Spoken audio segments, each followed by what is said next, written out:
सुरक्षा के लिए हमेशा बात करती है कि दिल्ली में महिलाएं सुरक्षित हैं।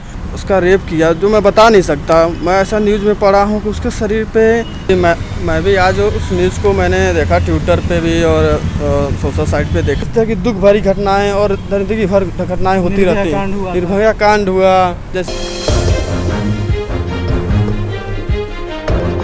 जी संजीत, जिस तरीके से दिल्ली में आज रेप हुआ, 4 तारीख को रेप हुआ 12 साल की लड़की के साथ, और प्राइवेट पार्ट में भी कई घिनौने काम किए गए डॉक्टरों के अनुसार।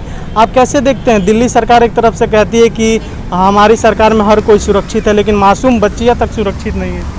जी मैं भी आज उस न्यूज़ को मैंने देखा ट्विटर पे भी और सोशल साइट पे देखा कि आज दिल्ली में 12 साल की लड़की के साथ वो घर पे अकेली थी और घर पे अकेली थी। पता नहीं कौन आके उसके घर, मतलब कोई घर पे उसके मम्मी पापा नहीं थे, घर पे आके 12 साल की लड़की को इतना दरिंदगी भरे उसका रेप किया जो मैं बता नहीं सकता। मैं ऐसा न्यूज़ में पढ़ा हूँ कि उसके शरीर पे धारदार चीज़ों से उसके ऊपर वार किया गया है।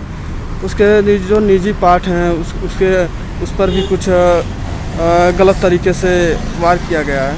बताइए, ये दिल्ली सरकार हमेशा महिलाओं की सुरक्षा के लिए हमेशा बात करती है कि दिल्ली में महिलाएं सुरक्षित हैं, महिलाओं के लिए ये बसें फ्री हैं, ये फ्री हैं। बसें फ्री रखने से क्या फ़ायदा है बताइए? जब महिलाएं जा रही हैं वो सुरक्षित नहीं है, महिलाएं बस में जा रही हैं, अकेले जा रही हैं और रास्ते में कोई उसके साथ ये घिनौना वारदात हो जाता है, तो कहाँ से महिलाएं सुरक्षित हैं बताइए?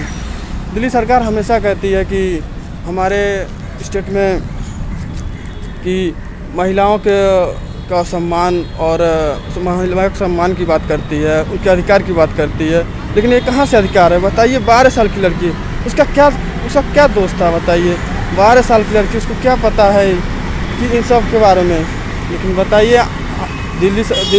हाँ, समाज में ऐसे दरिंद्र लोग पड़े हुए हैं कि इस छोटी सी लड़की के साथ। संजीत, अभी तक वो जो 2 दरिंदे थे जिन्होंने रेप किया, पुलिस के अनुसार अभी तक वो पकड़े नहीं गए हैं। केजरीवाल हमेशा कहते हैं कि सीसीटीवी फुटेज चप्पे पे, लेकिन क्या वजह है 2 दिन हो गया अभी तक पकड़े नहीं गए?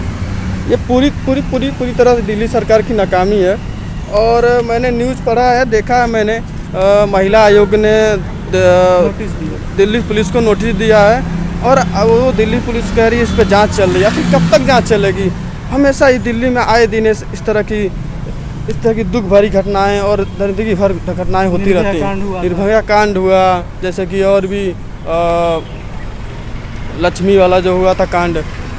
तो ये क्यों होता है आखिर में यहाँ कमी क्या है? पर दिल्ली सरकार की क्या कमियाँ हैं? क्यों सुरक्षा नहीं दे पा रही है? क्यों सुरक्षा की बात करती है लेकिन ज़मीन पे वो कुछ नहीं दिखता है? और सबसे बड़ी बात, 4 तारीख की घटना है, कल 5 था, आज 6 है। आज अरविंद केजरीवाल गए थे उस लड़की से मिलने। इसको कैसे देखते हैं आप? 2 दिन बाद उनको पता चलता है, 2 दिन बाद उस मामले का वो संज्ञान लेते हैं। क्या 5 तारीख को क्यों नहीं गए? क्या राम मंदिर में तो वो गए नहीं थे, वो तो घर से ट्वीट कर रहे थे, तो आखिर क्यों नहीं गए? देखिए, सब राजनीति स्टंट है। अभी देखें, सोशल साइट का ज़माना है।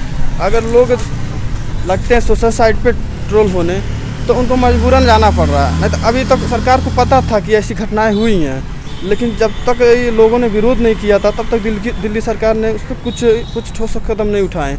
अभी 2 दिन से जब सोशल साइट पे इतना ट्रेंड हो रहा है, दिल्ली सरकार को इतनी नाकामियाँ बताई जा रही हैं, दिल्ली सरकार में महिलाएं सुरक्षित नहीं हैं, इस तरह की जो सोशल साइट पे पोस्ट पड़ रही हैं, उस पर दिल्ली